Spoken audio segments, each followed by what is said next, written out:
What's up, guys? Welcome to my channel, and today we're going to talk about UFC fights that don't really make sense, but I want to see anyway. So first up is going to be Dricus du Plessis versus RoboCop. So why do I want to see this fight? I mean, you can just take a look at what they look like to start, just two juiced up muscle guys at 185 who have really weird, interesting styles. I mean, it's not going to be the prettiest fight you've ever seen, but I think it would be very entertaining. I mean, RoboCop's got striking that's getting better, and obviously he's got the strong grappling base, the jiu-jitsu base, and Dricus has the strong striking, unorthodox striking, and he's got better grappling than basically anybody else in the middleweight division, not named RoboCop. Middleweight is pretty light on grapplers as it is, so it'll be an interesting test for DDP as a champ too, is kind of fighting RoboCop, who's definitely the best division, or best grappler in the division, excuse me. So I think this would either be a fight mostly on the ground where there's a lot of sweeps, a lot of transitions, or it would be a brawl on the feet, and both guys have a ton of power, have great chins, so it could just turn into a bloody slugfest by the second round. So I think either way the fight goes, it would be very entertaining. It would be very fun to see these guys go at it. So that's the first one I'd like to see. Next up is going to be Petr Yan versus Alexander Volkanovski. This one don't have a ton to say about because I think a lot of people were already hoping for this when they were both champions at bantamweight and featherweight. But I'm showing the clips of them sparring together when they were champ. But it would be so much fun because they both are incredibly high-level MMA strikers. I mean, they don't have like a specific style for boxing or kickboxing or Muay Thai or anything like that. They both are very geared to MMA striking, which involves a lot of switch hitting, a lot of kicks, a lot of knees, and obviously body work and such. So I think it would be very fun to see them strike. I think they are both underrated on the ground too. We've seen Jan go for some takedowns, and obviously Volk's fight with Islam, the first one, showed off his incredibly impressive grappling, so I'd probably give him the edge there. But I think this would be a lot of fun if maybe Jan gets another loss at 35, maybe he goes up to 45, and if Volk doesn't get the title shot, maybe he just starts going for fun fights, because that would be an interesting path for him. But I think it would be a lot of fun to see this fight happen. Just two switch hitters, two guys who don't really have one punch knockout anymore at this stage in their careers, and it would just be an incredibly technical fight. I would hope it was 5 rounds, not 3. Give them time to get the reads on each other and kind of tire each other out, exhaust all of their options, see who's stronger in the clinch, see who's stronger on the ground, see who's stronger keeping the distance, southpaw, orthodox, all that. So that would be a very fun fight, very high level fight. And next up is going to be one that we've all kind of talked about, is Khamzat Chimaev versus Shavkat Rakhmonov. I mean, I don't have a ton to say about this one because I think everybody's thought of it, especially when Khamzat was still 170.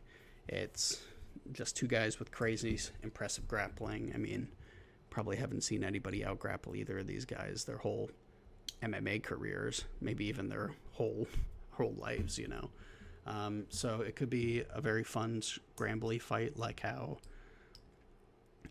Armin versus Mateusz Gamrot was, or it could just be an absolute brawl like how Colby and Usman the first fight was, and two guys who want to impose their wrestling game plan, but they just kind of skip it in favor of just throwing hands. So I mean, that could be really fun. Either way, I think it would be an extremely entertaining fight. I mean, if Khamzat was still at 70 and could fight in the US, this would be an awesome fight for the belt.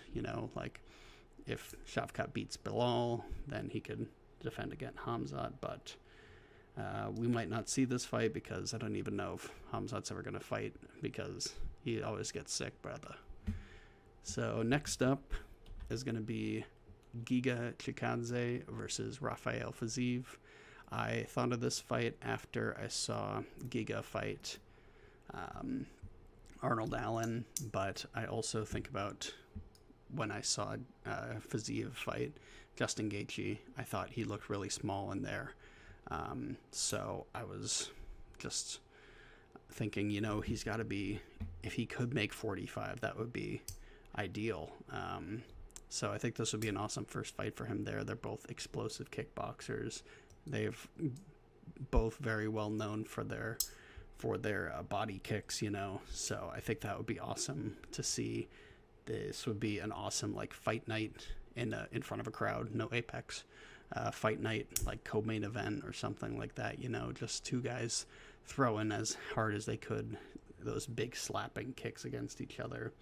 Be no grappling in this match, obviously, which would serve both of them well, because anytime they've lost, I feel like it's been grapple heavy. So this would be an awesome one to see. Just two guys who mostly kicks, but they've also got power in their hands, and it would be very interesting fight too, body type wise, because Giga's probably a handful of inches taller than him, and I would assume he's got the reach advantage, but Fiziev's so explosive he could close that distance real fast.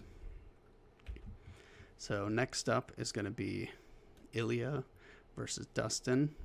This one is probably the one that makes the least amount of sense, because they're in different divisions. They are not really close together. Dustin just fought for the title, yes, but he hasn't made 45 in years. But I think, again, this don't have to make sense. But I think that this fight would be awesome to see, mostly because of the boxing of both of these guys and the defense that they would show. I mean, Ilya is probably the best at using that shoulder roll in MMA right now. And Dustin's not very far behind. And this would just be a super fun fight. I mean, it would be mostly boxing, I think. I mean, Ilya would probably throw some kicks in there. And he could grapple. Ilya is probably the better grappler than Dustin at this point, but he's not really much of a submission threat. So I think he would be... Dustin would probably jump a Gilly or 10 just for the memes, but I think he would be mostly on the feet, and it would be mostly boxing. So I think this would be super fun, seeing them shoulder roll back and forth, rolling with punches, slipping punches, weaving out of the way. And Dustin's going to be doing some taunts if he ever catches Ilya, and we'll probably get a generational Conor McGregor tweet, no matter which way it goes. If Dustin loses, he's getting made fun of, and if Ilya loses, then oh boy, is he getting made fun of too. Another one, actually the guy Ilya is scheduled to fight, but it doesn't make any sense, is going to be the next one, which is Max Holloway versus Jack Della Maddalena. This one kind of similar about Dustin and Ilya. It would just be such a fun striking battle. The defense would be incredible from both guys. I mean, Max is so hard to hit, and JDM can get hit, but he always has something to throw back. He's such a good counter striker, and so is Max. I mean, most of Max's best knockouts, I feel like, have been counter strikes.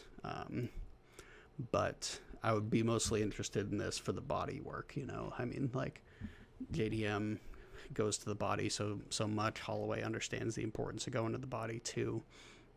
That I think that would be the most body work you'd see, some of the body shots and knees and teeps up the middle for Max. I think those would be brutal to see. And this, again, doesn't make any sense because Max is fighting for the 145 title and JDM's closing in on a welterweight title fight. But if they were closer in weight, if Max was a career 55er, then he would go up.